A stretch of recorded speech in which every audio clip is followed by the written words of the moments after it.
and the party. As we pray today, remember to pray for our party leader and the party. May God give him patience, strength, and keep himself to continue serving this party and the country as a whole. Let us all remember to pray for him always. Let's pray for our party and stay united and strong, as unity and strength keeps us together. My third prayer is to our party members and the country.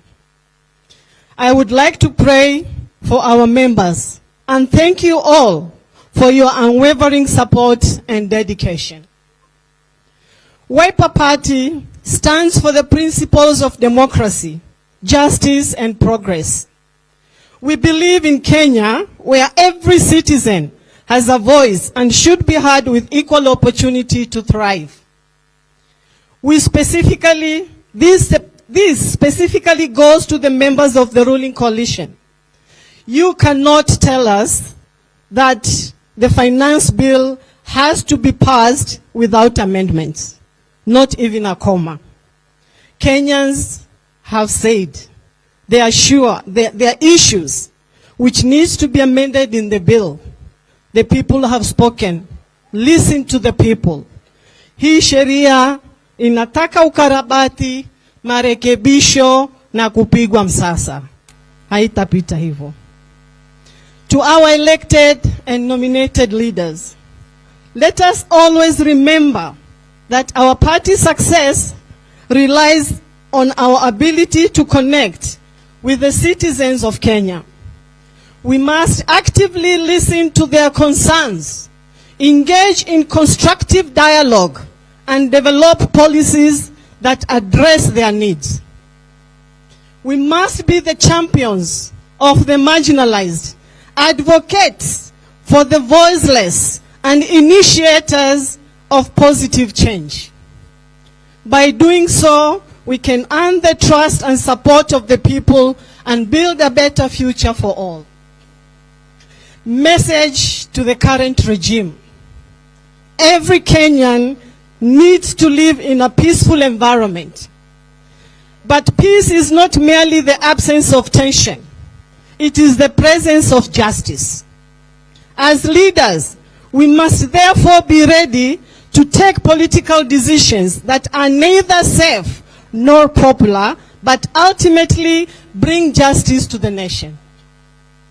I implore the religious and political leaders not to remain neutral in situations of injustice, because by being neutral, you have chosen the side of the oppressor.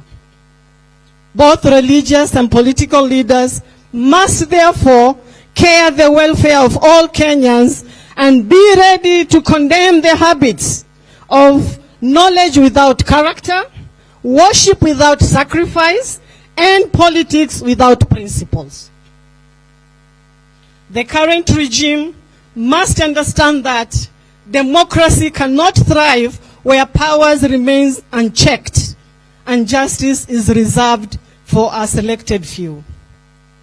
Ignoring Kenyans' cries and failing to respond to their sufferings is simply not an option, for peace cannot exist where justice is not served.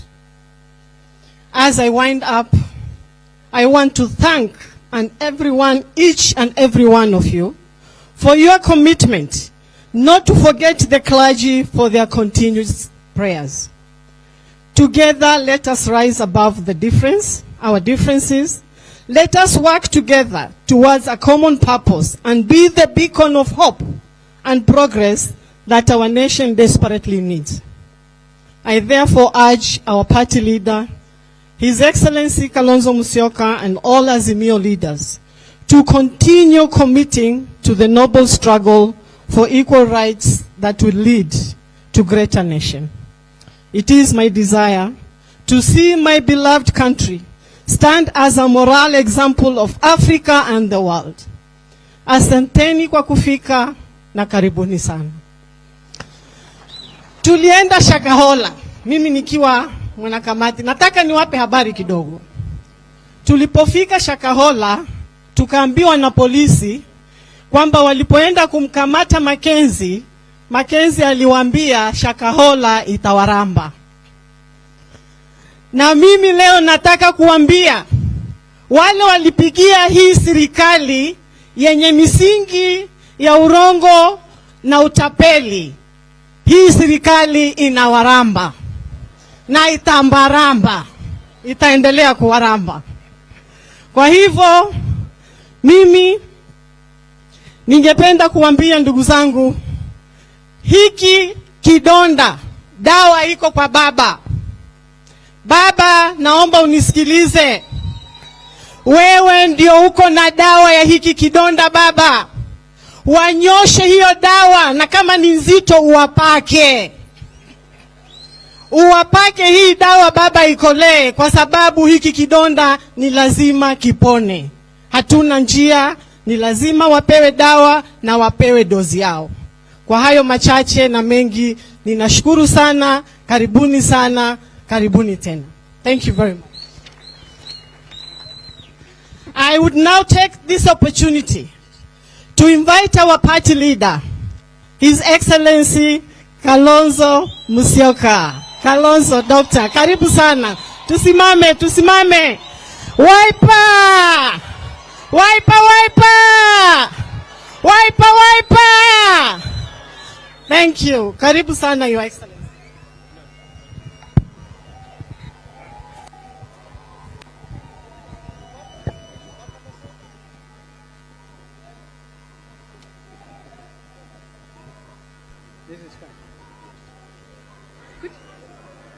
Thank you.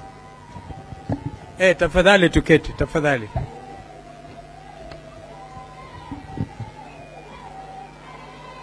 Thank you. Thank you. Thank you. Asanteni. Asanteni sana.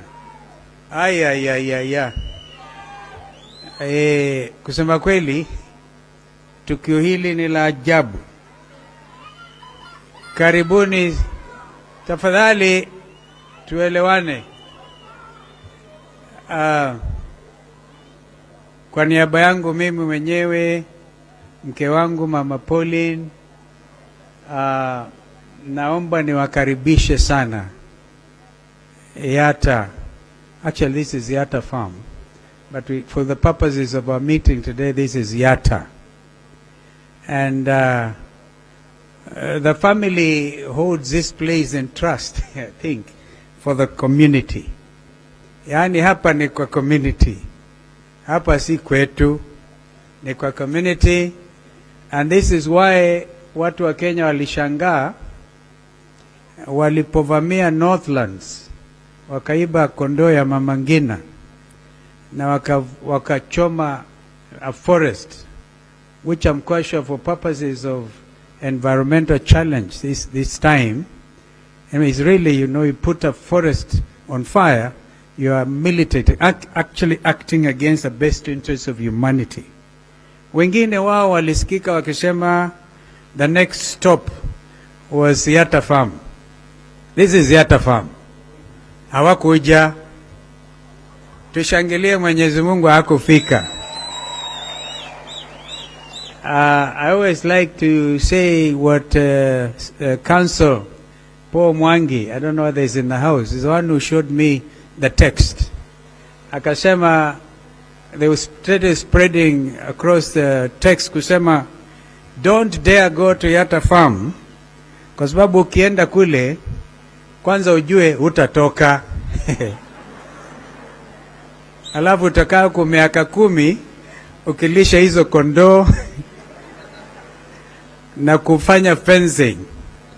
I said, you know, ordinarily, people like to associate the community around this area with other challenges. But this is a farm ambayo inalindwa na Mwenyezi Mungu mwenyewe, malaika ya Mwenyezi Mungu. So on behalf of the family, I don't know the young men here, when I went into Parliament in 1985, I wasn't married. I was elected in April, actually on 10th of April 1985. And I had to get married that same year because I knew if I delayed, kungekuwa na shida. You wouldn't know mtu anakupenda kwa sababu wewe ni mbunge ama wewe uko na mambo mengine. So I married Pauline very quickly by December. So a young man and daughter wamezaliwa na familia ya somebody who is a practicing political leader. I don't know whether Kennedy and Kevin are here. Is Kevo there? Kevo?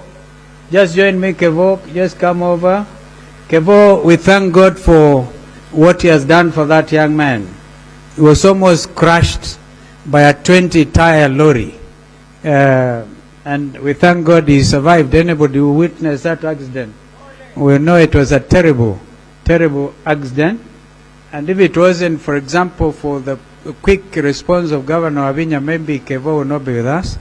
We thank you so much for what you did. Governor Avinya had to cancel the trip to Kinshasa to save this young man. And then Kennedy is here. He's a member for IALA. These are my clansmates. The younger one, Klein, is not here today, but he's, I'm sure, following these proceedings. And so also their sibling daughter, Moito Damari, out pursuing her studies in the UK. So on behalf of Pauline and all of us, tunawakaribisha. Thank you so much. Thank you. I don't know whether anybody want to say anything. Yeah, thank you so much. Munaona nimeanza kuwa kazee. Pana chezea mimi. Musinichezee. And so, this place, exactly where you are, is important for me to point out because a lot of people have said things about this place. This portion, which touches Thika Highway, was bought by this family from a lady called Janet Chirchir, a widow from Kericho who had been allocated 100 acres. And below kule kwingine, from a gentleman called David, from I think Major Langat, who is also a gentleman from Nakuru. And this is in Ukambani. I thank Charity Ngilo because when she was Minister for Lands, she clarified these matters. So all the family did was to make sure tuweke to kuta nikana Ukamba ndukalikilwe mbewapo. Na nicho kitumi anakialame bano a David wakithimani masi au mema ukitumetele nundu maisi the kaba undo silie lakini mayaoka. Sorry for going local because allow me today just to spoil myself by being a little bit not obnoxious, absurd because that is what we are. We like to be very open, and so the story of why we are here is different. We met here on the 15th of January last year. And you want me to now allow me to just read this following one, kwa Kizungu. After that, I will invite my brother Raila Haji azungumze like our practice is.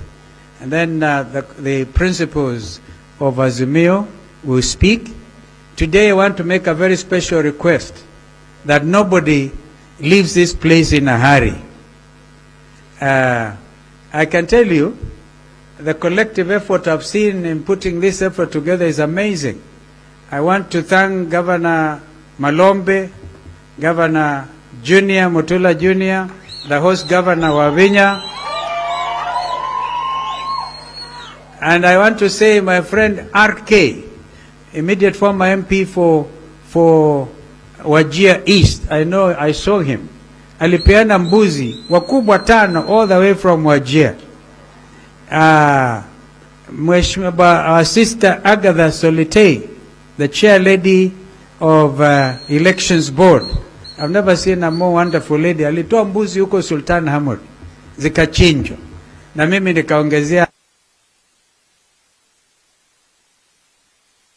Ama na wengine ma MCA, I'm shocked. MCAs wa Makwiny wametuma mbuzi, MCAs wa Mkitui, and I didn't want this to be a collective effort. In fact, quite honestly, tulikuwa tungangane. Kwa hivyo, the conclusion of that matter is please don't go in a hurry. Tutatafuta mbuzi Kioni, Nyandarua ni mbali. Tutachinja zingine na zingine until really we feel that we have fraternized, because we are celebrating the within the Azimio coalition. And I want to thank the clergy again, Apostle Musili, and wonderful. Let me actually again ask kwa heshima all the clergy who are here to stand again, because we want to really recognize in a very special way. Yaani hawa watu ni wengi, tuwapigie makofi. And I know there were prayers in Machakos yesterday. I thank Governor Wavinya for inviting them again. She attended out of courtesy. Alafu akasema kujeni pia Yata Farm kesho tuungane na nyinyi. Tuwapigie makofi, because we are all doing this with a very clear conscience. There is no conflict of interest. Hakuna mabishano. You cannot compete when it comes to prayers. Thank you so much. There's no competition whatsoever. I know that Father Mutie in particular, I want to recognize Father Mutie. That gentleman is actually the chair, the national chairperson of all the religious community in Kenya. And I'm told that the only time the Catholics, the Muslims, the Hindus, the Presbyterians and all feel comfortable is when Father Mutie is actually on the chair. And I think if I'm not wrong, our brother comes from Mwala. That is true, isn't it? Mwala. Oh, where exactly? Oh, Matungulu, kwa mwana mole. I want to actually ask you, we'll be very unorthodox. Just come onekane, because then anybody who feels not recognized, I recognize Father Mutie, and I think all of us will know that even Olesapit will feel recognized. He may not be here at the Church of the Anglican Church in Kenya. He came the other day to talk to me and to pray with me, and I want to thank you. It reminds me of the country, my second country, where I went to do my postgraduate work, Cyprus. But him, I think, is Orthodox, and I want to really thank you for finding the time. Thank you. Thank you. I therefore now I recognize the others as I go on, and then I'll call my brother Raila. Nimevalia kijeshi na sio jeshi. Kuna vijana hapa when I was coming in walikuwa wanasema KDF. So now KDF I discovered, kauliza ni nini, kasema Kalonzo Defense Forces.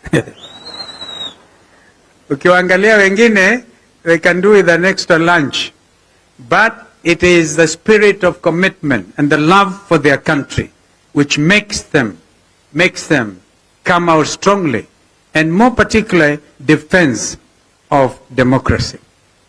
I am wearing like this, and if a time at the end, I really love to sing the words in one of the gospel songs, stand up for Jesus. Ye soldiers of the cross, lift up his royal banner, for it must not suffer loss. From victory to victory, his army shall he lead. And beautiful hymn writer, how relevant it is. This is a time to stand up. The clergy, Kenyans, stand up for Jesus. Because you cannot be standing up for Jesus if you're in Shakahola. And I'm happy the church has come out very clearly on this matter. But I wonder why Raila Odinga was denied access to Shakahola, and they allowed Shakila, my party secretary general, because I think the Senate committee was going there. So, in the spirit of openness, This matter about Shakahola has hit international news. It has put this country's name negatively. Watch Al Jazeera, you watch other places. Therefore, it behoves us as a nation to be very open about what happened in Shakahola. And as Shakila said, I think that we will know eventually the truth. Now, allow me to read the following because I want to really celebrate our teams. The clergy present have delivered a timely and very thoughtful message that at its heart reminds us whose children we are and why all of us, at all the times, we must praise and be thankful to our mighty God. I'm thus vividly reminded of Psalms 9:1. I quote, I will give thanks to you, Lord. With all my heart, I will tell of all your wonderful deeds. The last time we gathered here, on January 15, 2022, we had the Yatta Declaration. And I would want to invite my brother Raila, on behalf of Azimio fraternity, to come up with the Yatta Declaration 2. We, as an affirmation of the endorsement of a few months prior, in November, at our Wiper Democratic Movement, a National Delegates Conference in Kasarani, when we then Yatta won, the declaration affirmed the conclusions of what had happened at the Delegates Conference. Ultimately, as Wiper and the One Kenya Alliance, Oka, my sister mother at that point was actually with me in Oka, having consulted widely and particularly cognizant of what was at stake for all the people of Kenya, we joined hands with my brother, former Prime Minister Raila Odinga, and Sister Mother Karua in Azimio la Umoja One Kenya, and crafted the Azimio One Kenya coalition. Others were my brother Gideon Moi was with us, and Kanu in Oka, and I think several other friends who sometimes the going became very tough. I saw one of them running as independent somewhere in Luo Nyanza. However, our presidential electoral victory was openly stolen by the minority Chebukati-led Independent Electoral Boundaries Commission, IEBC, and illegally validated at the Supreme Court of Kenya. In the National Assembly, our majority coalition numbers were unlawfully and systematically reduced to mirror the farce of a stolen election. Today, I want to express my sincere appreciation to all of the Wiper leadership who, despite intimidation and overt bribery, notwithstanding the bets of which political party would be the first to fall prey to the whims of those who currently hold the instruments of power, stood and continue to stand firm and tall. Heko to Wiper members of parliament. None of them was able to get hoodwinked. And if any of them would dare after today, clearly, the next general election utakuwa umejipeleka nyumbani wewe mwenyewe. As your party leader, I take particular pride when I look at all of you and take in our diversity of representation. Against all odds, we have grown from Ukambani region. This is a national political movement of Machakos, the Ukambani region of Lower Eastern, Machakos, Makwiny, and Kitui counties, and spread to Taita Taveta. Out of the 4 elected members of parliament in Taita Taveta County, 3 of them are Wiper. And of course, we also spread to Tana River, to Nairobi. That's why you have Mawathe in Embakasi South and other places. To Kajiado, to Embu, Busia, Kisii. Now I know where you come from. Now we know the culprit. It is one Mawathe Musili. Tafadhali, hold your peace, hold your peace. We hear you. We hear you. We hear you. We hear you. You know, ndugu Raila Wakamba na msemo that an animal smells exactly like the forest from which it slept the previous night. Nyamwe nyunga ketheka kila ye. Ama nyunga ketheka ke ilobi. So I can talk of Garissa, Wajir, Wiper's presence in 14 counties, and as a movement, I honestly believe this is just the beginning. But we might, in the interest of this nation and growth of democracy and deepening of our gains, have to operate now perhaps. And this is my challenge to the leadership of Azimio. We now must move with speed, consolidate Azimio National Secretariat, and be able to see whether going forward we will not give Azimio #1 priority.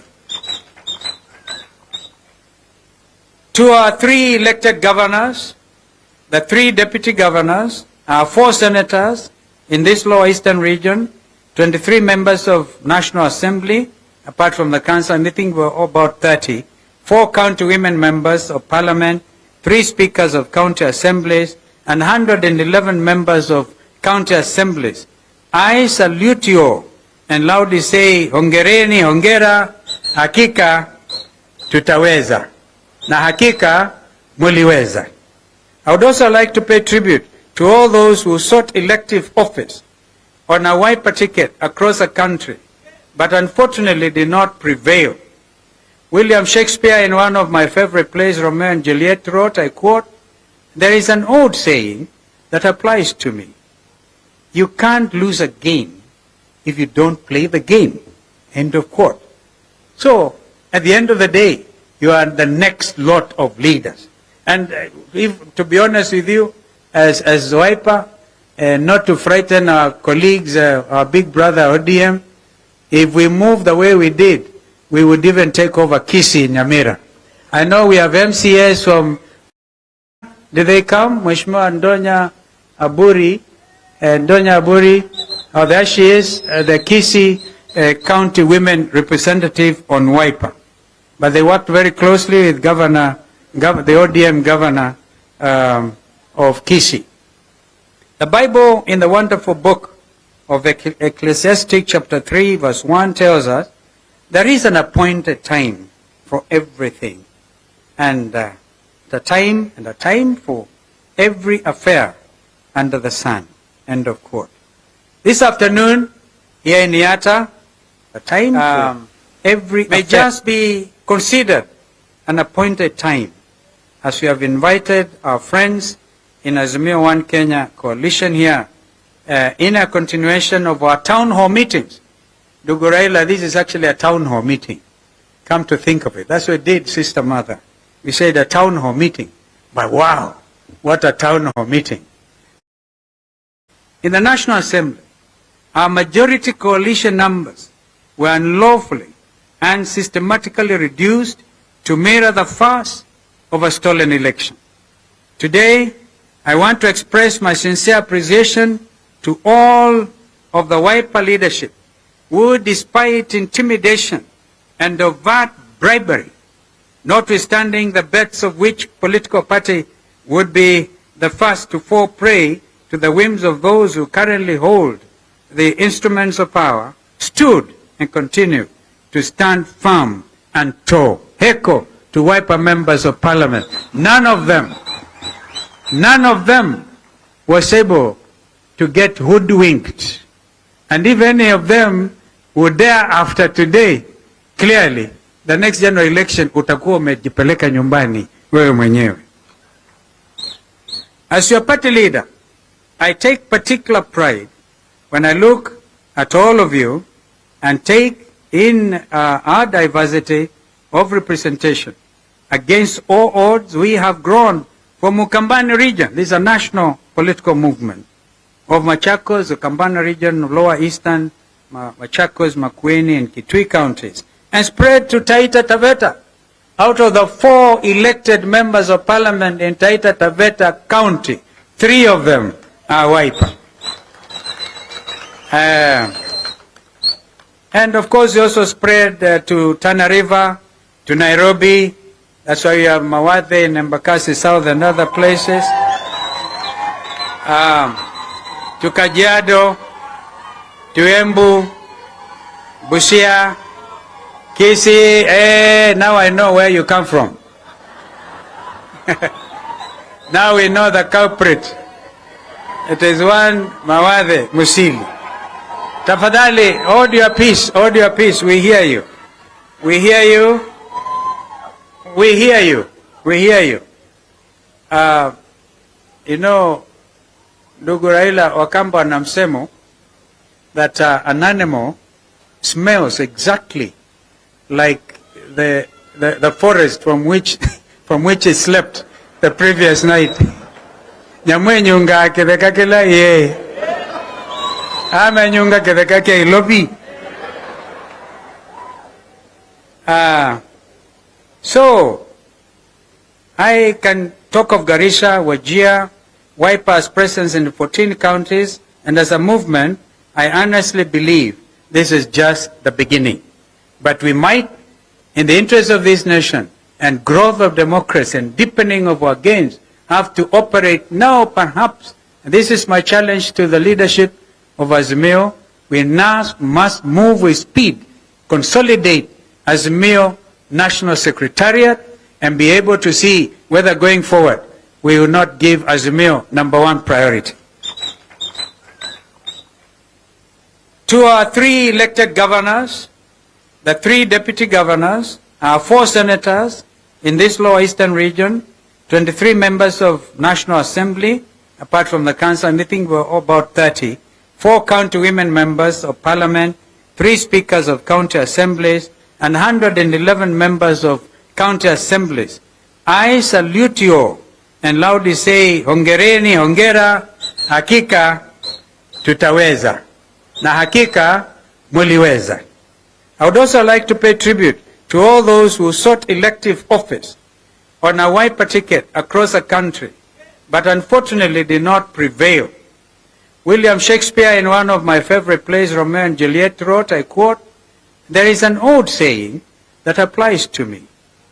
You can't lose a game if you don't play the game." End of quote. So, at the end of the day, you are the next lot of leaders. And to be honest with you, as Wiper, not to frighten our colleagues, our big brother ODM, if we move the way we did, we would even take over Kisii in Nyamira. I know we have MCAs from Nyamira. Did they come? Mheshimiwa Ndonya Aburi,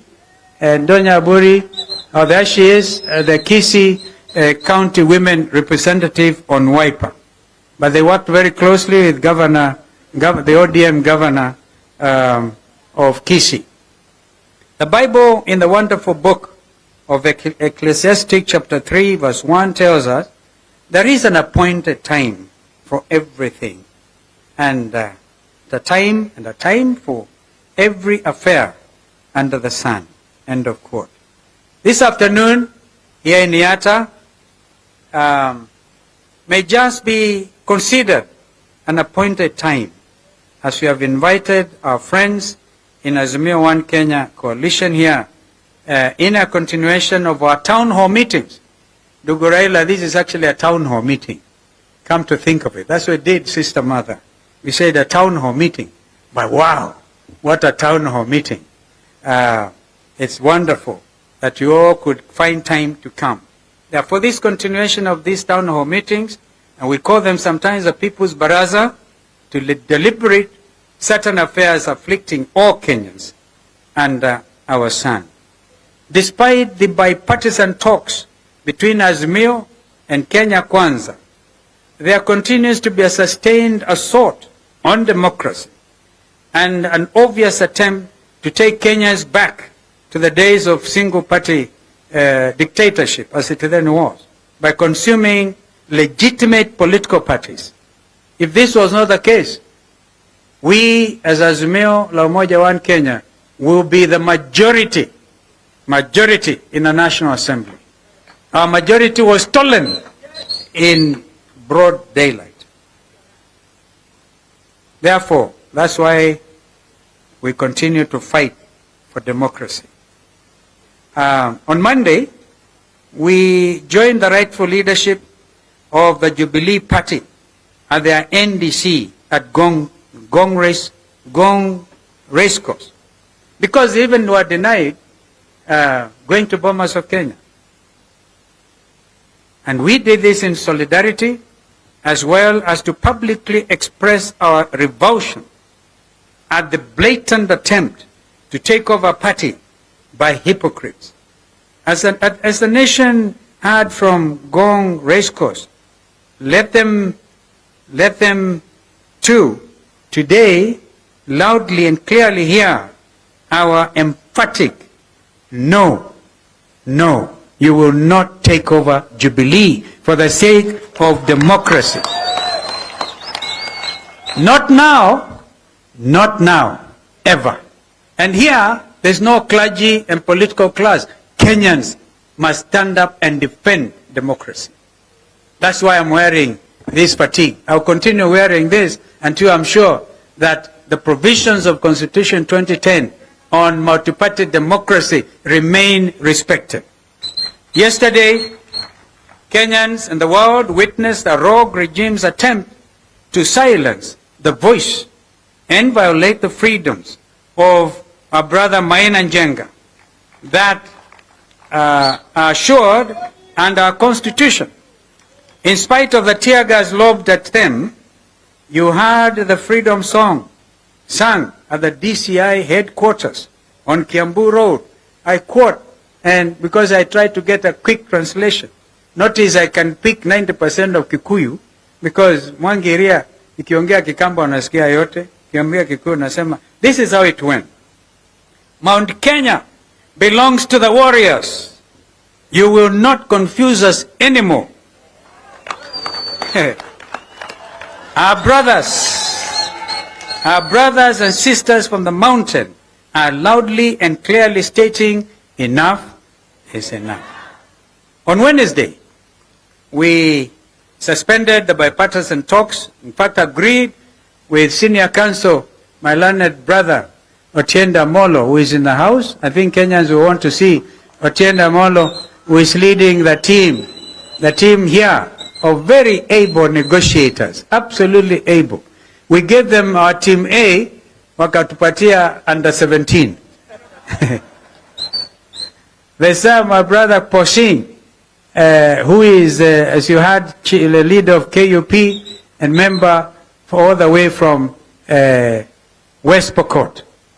And of course we have also some of the other members there, your own Senator Wambua Kiyo. Did I see Kitui Senator? Is right there. Himself a renowned journalist. And of course, able, my young learned junior brother, Edwin Sifuna, Senator for Nairobi.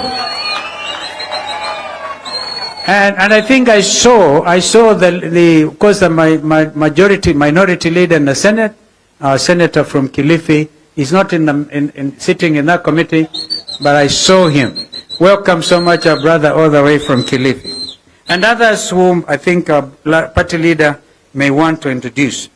I wholesomely concur with our minority leader and member for Kadhiani, who also serves as our national organizing secretary of the party, Honorable Robert Mbui's conclusions on the bill.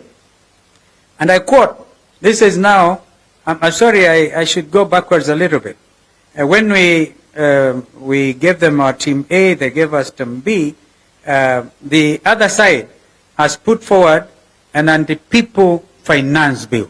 Anti-people finance bill. And Sifuna, I think, was able to tell Kalwale the entire truth about this matter. Measures proposed include raising the gross sales tax from 1% to 3%, doubling the rate of value-added tax, VAT, applied on petroleum products from the existing 8% to 16%, 100% increase, and applying various excise duties, including an increase from 12% to 15% on money transfer services, and a new one on milk and sugar. maziwa na sukari. Further, there's what can only be called the Ghost National Housing Development Fund, statutory deduction of 3% of gross earnings. Even their peers could not even stand before the Committee of Parliament to justify that. Therefore, I wholeheartedly concur when Robert Bui said, I have never seen such a vicious attempt to turn Kenyans into paupers. So what happened to the clarion call of mamambogas and bodabodas? Indeed, the hustler nation. If you buy a copy of my book, you will then be able to know whether your party leader is a hustler or not. Because a time has come when we must call a spade a spade. If you know where Sekuru is, it can only take the grace of God for one like me to stand before you and talk to you today. Wow. So, while in Azimio, and I want to conclude, Azimio One Kenya feel pain to remind Kenyans that we continually spoke of false prophets. Within quotes will come to you in sheep's clothing, but are inwardly ferocious wolves. Paraphrasing the Gospel of Matthew chapter 7 at verses 15. It is day by day becoming patently clear that Kenya Kwanza lied to this land. The finance bill is a clear affirmation of their falsehoods, and we ask all members of Parliament, regardless of their coalition affiliation, to stand with the people of Kenya and reject the bill in its totality, line by line. We will push for an open vote where one's name is called out and he or she openly affirms yes or no. Kenyans want to know whether you are with them or against them. Because this is a matter so basic. Either we are going to achieve Vision 2030 or we are going to completely ruin the future of this country through impossible taxation. We too ask unions and other organizations to remit rejection memoranda on the anti-Kenyan proposition. This is our appointed time to make a difference. And today here in Yatta, under the Yatta Ukambani Sun, we ask all Kenyans to join in the noble cause of political and economic liberation of our country. I thank you. May God bless Kenya.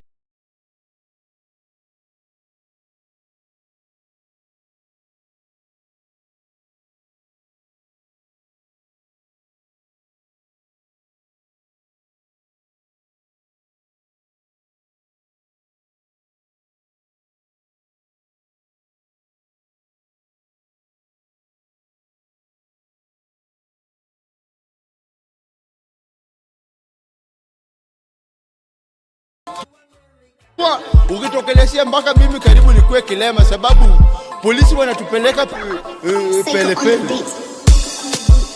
Maandamano, maandamano, tunapenda maandamano. Hero kamano, tiagas, tiagas, tiagas, bila tiagas. So maandamano, maandamano, maandamano, tunapenda maandamano. Kirusha tiagas, hero kamano. Tunaenda kuenda. Unajua polisi wanafanya kazi mzuri sababu the more wanatukimbiza the more hiyo kitu inakuwa interesting. Vijana power. Nashukuru Mungu sababu jana nilikimbizwa kama paka na panya town lakini nimerudi. Polisi tunawashukuru sababu mmekuwa mkilala miaka mingi na mmekumbuka kazi yenu. In fact kenye inanishangaza huko juu bado bandits hata jana waliua watu. Na hapa Nairobi mnazuia Raila Amolo kuingia State House. Munatumia pesa yetu vibaya. Hiyo pesa yenye ngangana nayo kuchemusha tiagas kutengeneza nayo hiyo maji. Hiyo maji mungepeleka huko Moyale ama mfanye nayo agriculture. Mkuu wa kiadhi ke kote keteu. Wiper. Wiper. This is a collective effort. Bunge la wananchi, Rafa Okule, at that level, everybody. These are the young men and women who fought so hard and campaigned for the candidates who made it. And I think there are friends here I want to, please nipatie, there are people here we must recognize. Some of them are the visitors of Senator Agnes Kavindu. But let me point out some of our visitors. Nashid Shah of Ramco Group Companies. Nashid is in the house. That gentleman and his company was able to print. Sometimes we did not even have money to pay for the materials ya wiper. Alikuwa na print na anatupatia. Tumpigie makofi Nashid. I don't even think we have to date even paid him. Then our brothers here. My brother Reverend Dr. Joseph Mutuki, lecturer at Daystar University, and my friend Mutua. Mutua, that's my friend Peter Jacob.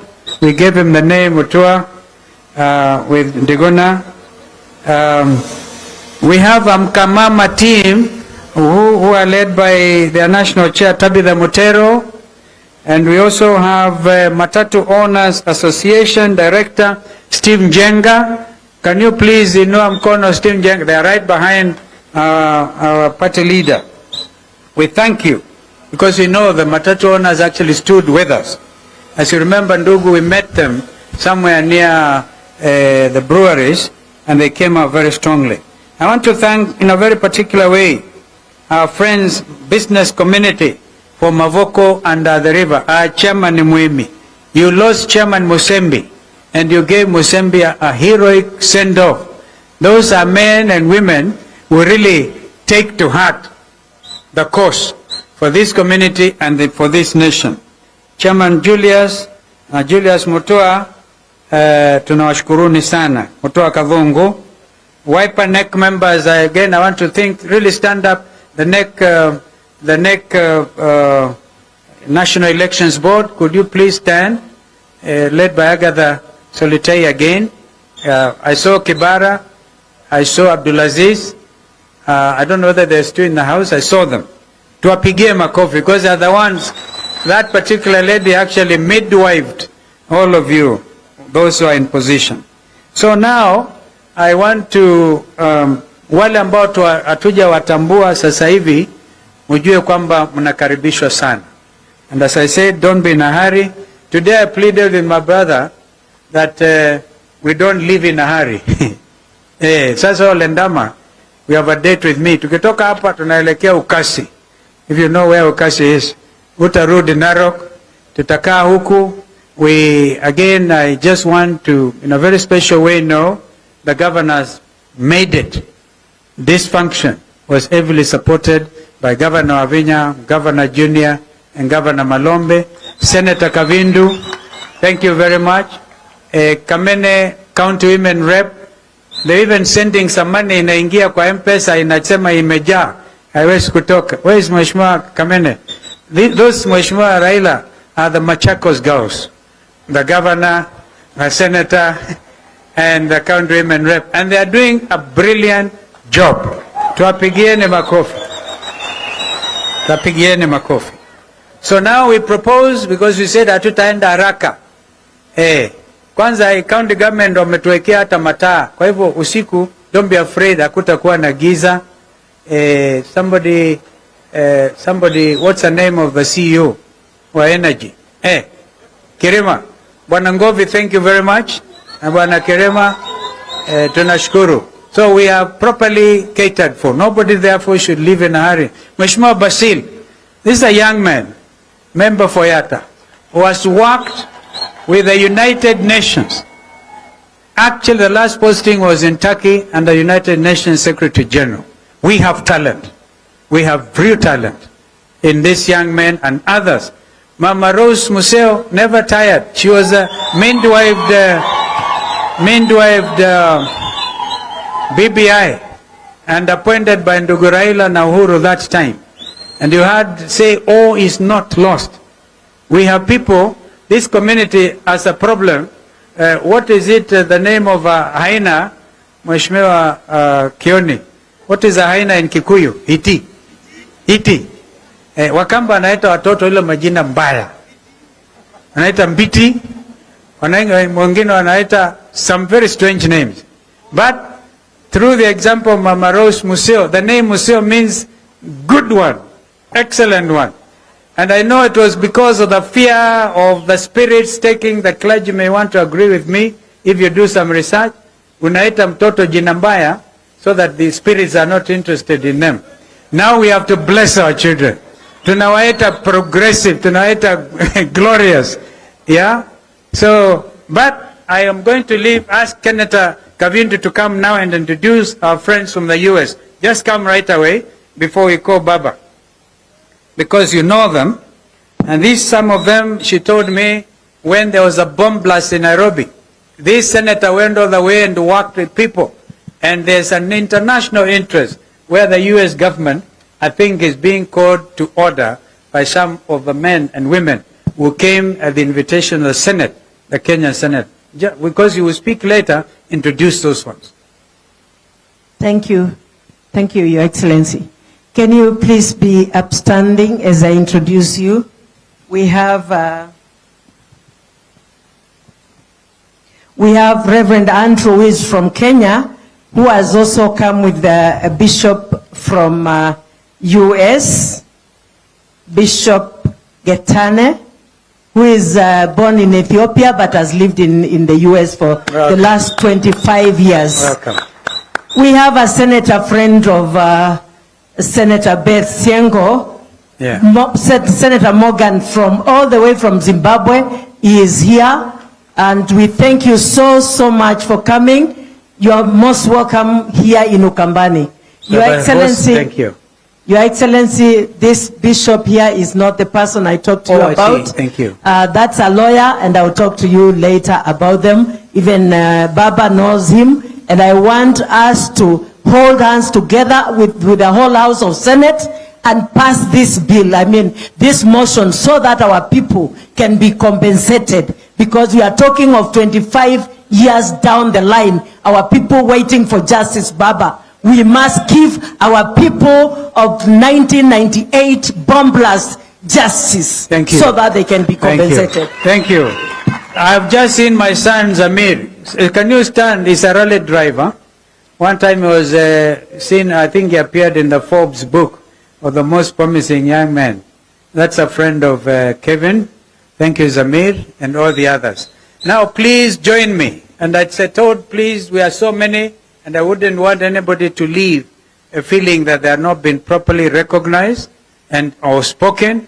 We have, of course, a very able young man who is a minority leader, who should actually be majority leader, Opio Wandai, who will introduce members of parliament. But when it comes to that, for now, please, let us all be upstanding to mkaribishe Baba.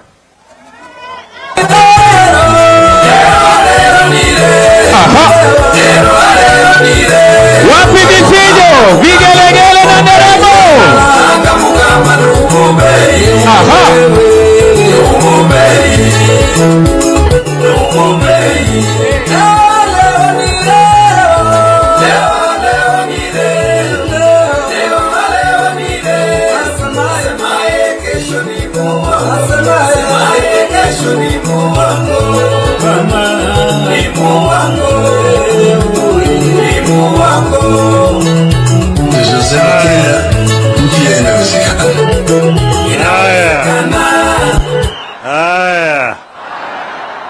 You may be seated.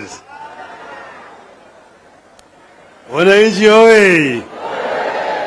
Akamba hoye! Asanteni. Akamba mwasio? Mwasio inge? Hey, asanteni sana. Leo ndugu Stephen Kalonzo amenipatia mimi what they call carte blanche, yani an open check. Akaniambia mimi niandike chochote nahitaji. nitaweka trilioni hapo ndani yake.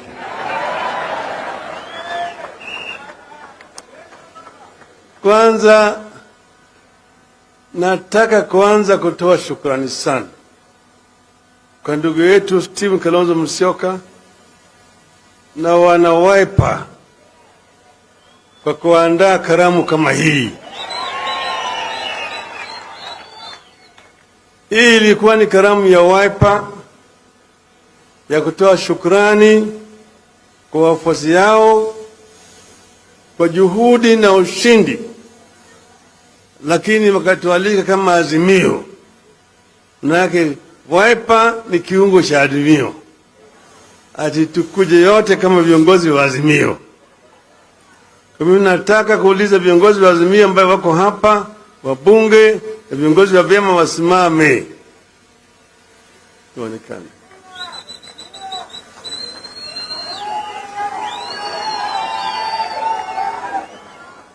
Umeona? Wengine wakuja hapa, isemekana wakuja hapa juu. Waonekane.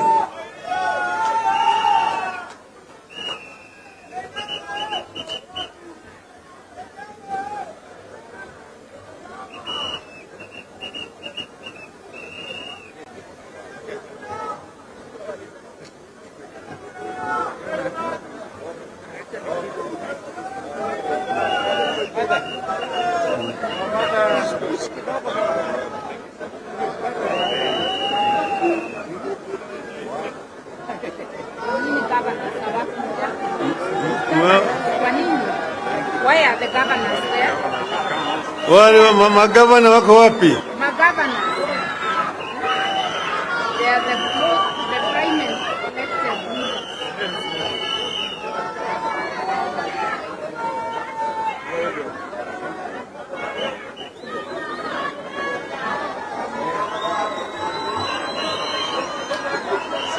Sasa umeona sura ya Azimio. Kila mtu angalia mbele huko. Kila mtu angalia mbele. Azimio. Inawezekana. Azimio. Inawezekana. Azimio. Inawezekana. Asanteni sana, mnaweza kurudi kuketi.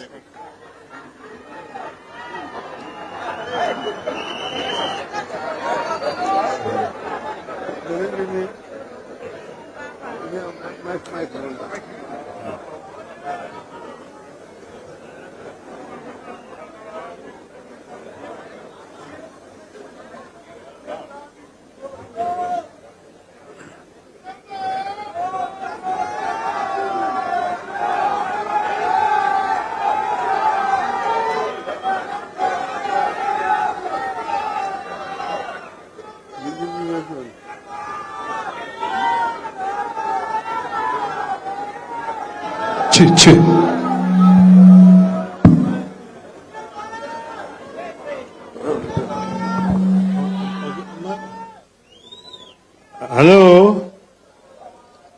Hello? Nataka vile vile kutoa shukrani kwa rafiki yangu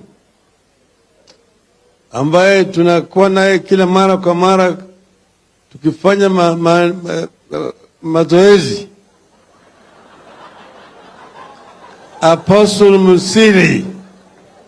Huyu ni rafiki yangu sana. Tunafanya naye mazoezi kwa gym. Naona vile sisi tuko fit kabisa. Nzokambia nyinyi tofauti na mambo ya Mungu, yeye ako fit kabisa. Sasa hii hafla ni muhimu sana kwetu kama wana Azimio. Sasa Biblia inasema katika kitabu cha Yohana, John 1, that at the beginning there was Word. Word was with God, and the Word was also God. Sio? Pili, katika hiyo kitabu tu ya Yohana 8:32 mpaka 33, Jesus says that you shall know the truth, and the truth shall set you free. Kwa hivyo sasa leo tunasema ukweli. Ukweli mtupu. Nothing but the truth. Sasa marehemu Askofu Desmond Tutu wa Afrika Kusini, may the Lord rest his soul in peace, alisema that without truth there can be no justice. Without justice there can be no reconciliation. Without reconciliation there can be no peace. Without peace there can be no development.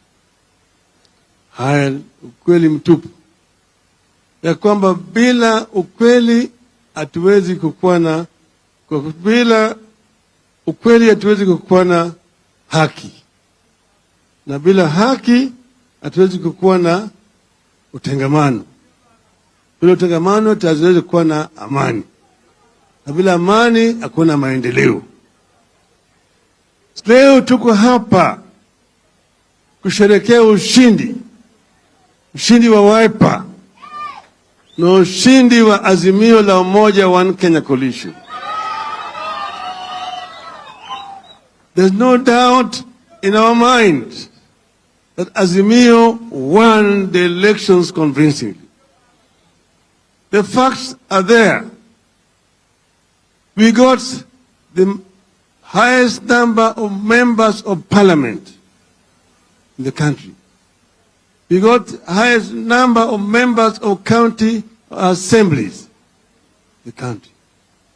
We also won a number of governors and senators. We won in most of the regions, in Nyanza, in Western, in the coast, in Lower Eastern, in Upper Eastern, in Northeastern, in a number of counties within the Rift Valley, in Nairobi, and according to the whistleblower, several countries in the Central Province. With those kind of statistics, how could we lose elections? So we know that we won elections. And that's the reason why we talk with a lot of confidence that we won the elections. And people know what transpired. People saw what happened at Bomas of Kenya on the 15th of August. It has never happened anywhere in the world where the Electoral Commission, where the referees in an election disagree publicly. Out of 7 members of the Electoral Commission, 4 said no to the results which were being announced by the chairman of the Electoral Commission. Only 2 said yes jointly with their chairman. Under normal circumstances, those results should not have been accepted. They should not even have, nobody should even have announced them. There was a dispute within the Electoral Commission. And that's why we talk with confidence. 3 and 4. My little knowledge of arithmetic tells me that 4 is bigger than 3. For the first time, we have seen a new math where 3 is bigger than 4. We will not tire telling the truth. We want to make rigging a very, very expensive enterprise that nobody will ever again think of rigging an election in this country. Without resolving this matter convincingly, there will be no peace in this country.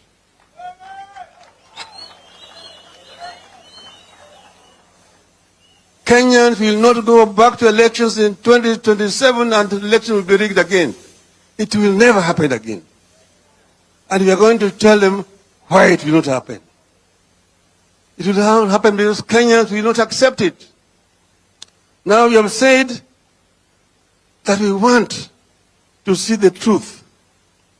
We have said that everybody was at fault.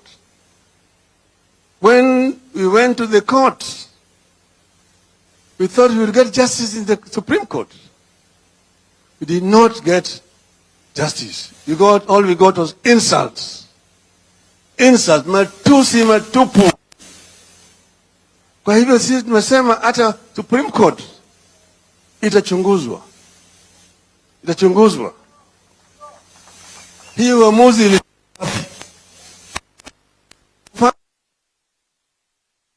Soma, and I will quote the ruling, that she is convinced beyond reasonable doubt that the IBC deployed virtual private cloud, VPC, virtual private cloud. I don't know whether she was aware of what you're saying. At no time during the petition did any party submit that IEBC deployed a virtual private cloud. It was never an issue. We never submitted on it. Neither did the defense bring it up. How did it come in the ruling? It shows that the ruling was written somewhere by somebody else. So all of this thing was rotten and requires a proper interrogation. We have said, therefore, that we agreed, we are not unreasonable people, that we will talk, we will negotiate. But the negotiations must be structured and must be constructive.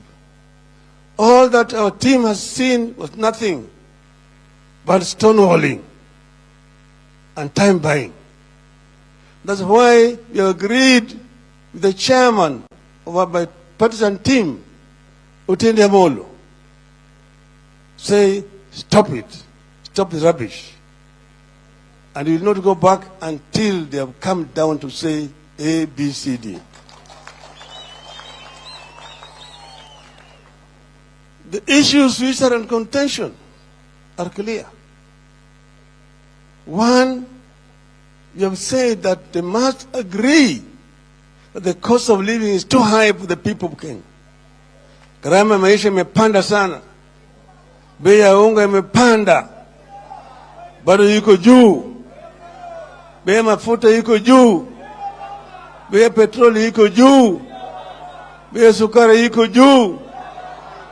Hata stima yuko juu. Hata karo ya shule yuko juu. Punda imechoka.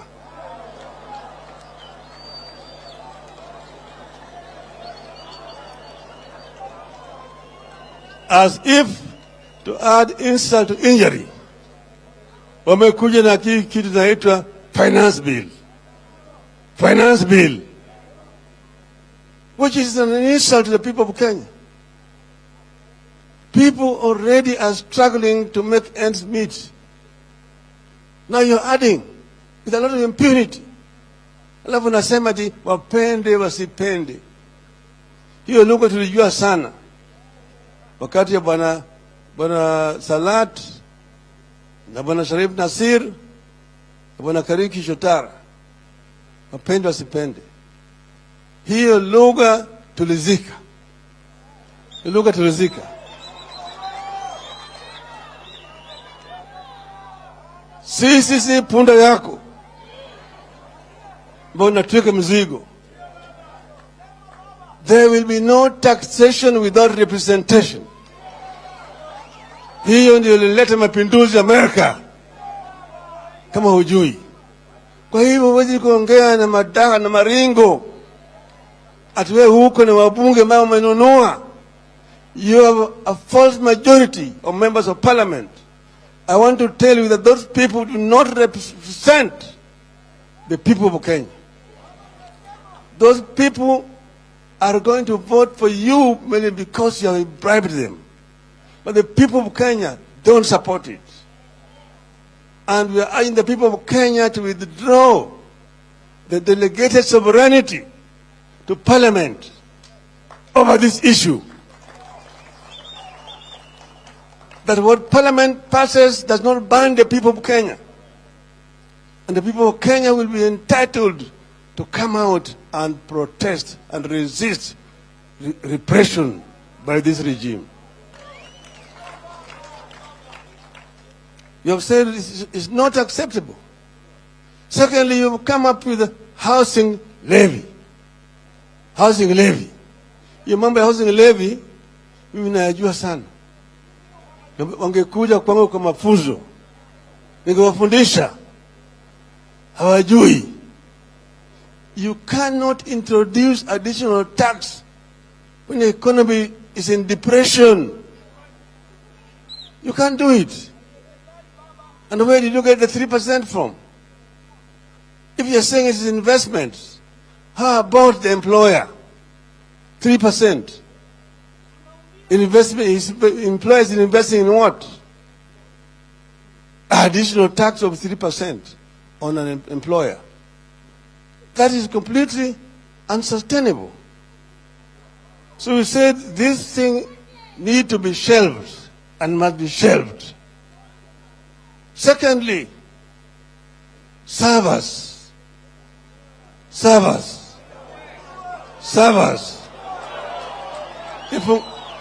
Ifunguliwe. Sifunguliwe.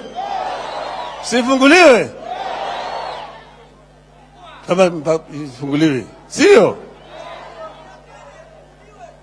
Maana yake wengine wanasema ati servers zilifunguliwa, ati inaona kama Bwana Halwale anamwambia Sifuna ati masanduku 4 boxes zilifunguliwa kwa iko sawa sawa. Hizo masanduku si sawa. Bwana Halwale, rudi kwa shule. Sawa ni ile ambayo ilirushwa kwa runinga kutoka kwenye kituo cha kupiga kura na nyingine kutoka kwa ile ya constituency, na moja kwa moja ikaingia ndani ya nyungu ambayo inaitwa kwa kimombo sava. Sanduku ya kura si sava, Bwana Halwale. Sasa tumesema hiyo sava mpaka ifunguliwe. Tulisikia kwamba wameweka vijana 2,000 ambayo wanajaribu kubadilisha maneno ndani ya hiyo sava. Tunawaangalia, tunawaona, mwambie mtaona mkicheza.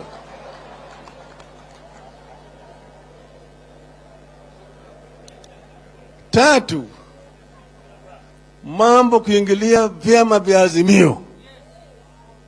Kenya Kwanza ilikuwa na vyama vyake ambayo waliingia huko kwa hiari. Kuna zingine ambazo ziliingia ndani ya Azimio kwa hiari na waliweka sahihi.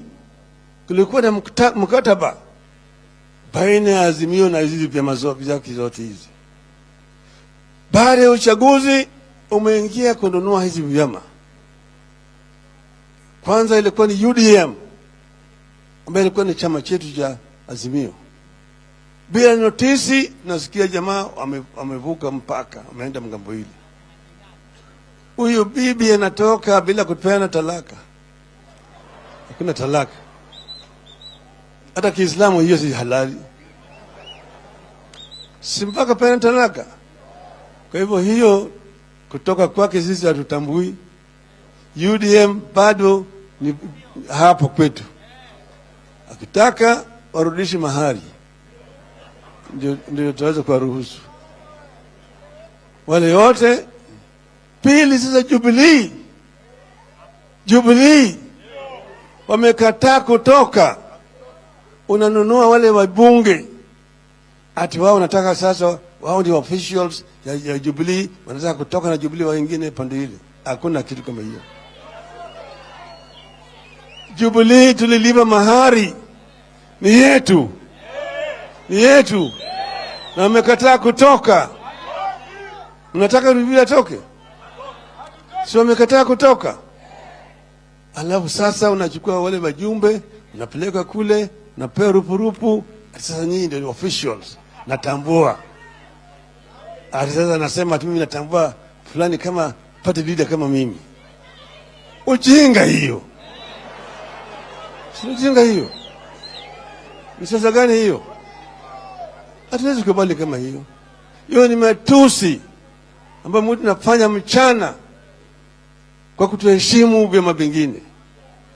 Kama wajumbe wanataka kuvuka mpaka, tulikuwa tumeweka sheria tangu tuliporejesha mfumo ya vyama vingi katika taifa letu. Hiyo sheria imekuwa inaheshimiwa. 1992-93 tulipoingia kwa bunge, kwa mara ya kwanza kuna wabunge ambao walivuka mpaka. Wa kwanza alikuwa anaitwa Charles Likoa, mwingine Dr. Prauyers Mamanyi kutoka Bonchari, walienda kwa by-election. Apili Wawire kule Malava alirudi kwa by-election. Javan Shavanga, Banomani na Jafet Shamala alirudi kwa by-election. Nicodemus Aneri alirudi kwa by-election. Ocholo Gur hata Tama Bondo alirudi kwa by-elections. Wale wote ambao walikuwa wanavuka wanaingia kwa KANU walikuwa wanarudi kwa by-elections. Kwa hivyo hao wabunge wa Jubilee ambao wanataka kuingia Kenya kwanza warudi kwa by-elections. Warudi kwa by-elections. Tumesema juzi na tunarudia tena hapa, tunaambia registrar wa political parties and the RUTO, jichunga sana, chunga sana. Hatuwezi kukubali uingilie mambo ya ndani ya chama na kufanya mapinduzi ndani ya chama. Hiyo sio kazi yako. Chama ni wanachama, na juzi Jubilee iliandaa mkutano wao kubwa zaidi kule katika Rescos, na tulikuwa kama wanaazimio, na wakapitisha resolutions pale kamili ya kutoa wale jamaa kwa mamlaka na wakapeleka huko. Tunataka wale officials ambao wameletwa wapya wasajilishwe mara moja. Hatutaki register political parties ambayo mtumishi wa umma kujaribu kufanya siasa na vyama vya siasa. Yeye ni mtumishi, na kama yeye anacheza atoke. Asipotoka tutamtoa yeye. Maana yake sasa yeye amekuwa mtumishi wa ikulu, wa State House. Anatumwa na ikulu.